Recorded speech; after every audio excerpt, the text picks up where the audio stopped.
রাধে রাধে বন্ধুরা, হরে কৃষ্ণ। আশা করছি সবাই খুবই ভালো আছেন। আমিও গোপালের সঙ্গে দেখতে পাচ্ছি আপনাদের সাথে খুব খুব ভালো আছি।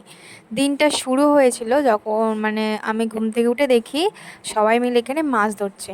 আমাদের বাড়ির সামনে একটা পুকুর আছে, ওখানে মাছ ধরছে।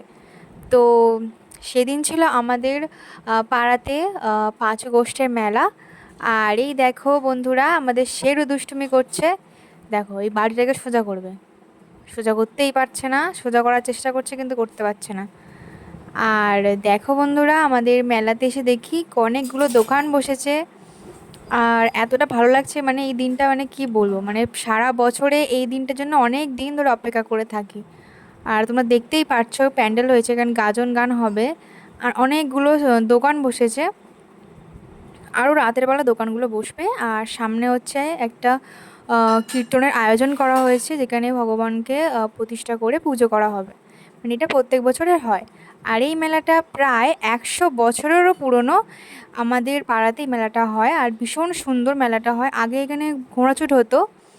আর তোমরা দেখো রাতের শুধু সিনটা জাস্ট দেখো, এতটা সুন্দর, কি বলবো।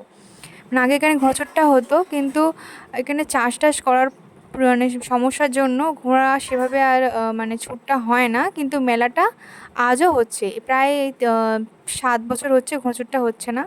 আর এই দেখো, সন্ধ্যাবেলা কীর্তন হচ্ছিল, তারপর বাজি ফাটানো হচ্ছিল, ভীষণ ভীষণ আনন্দ করা হচ্ছিল সবাই মিলে। আর তোমরা দেখতেই পাচ্ছ কত লোক।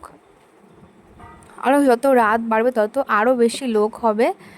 আর দেখো বন্ধুরা, কতটা সুন্দর। তো ভিডিওটা শেয়ার করতে আমার একটু দেরি হয়ে গেল, একটু সমস্যার কারণে। তো আপনারা দেখুন আর বলুন কেমন লাগছে আপনাদের এই ভিডিওটা, কেমন লাগছে অবশ্যই কিন্তু কমেন্টস করে জানাবেন।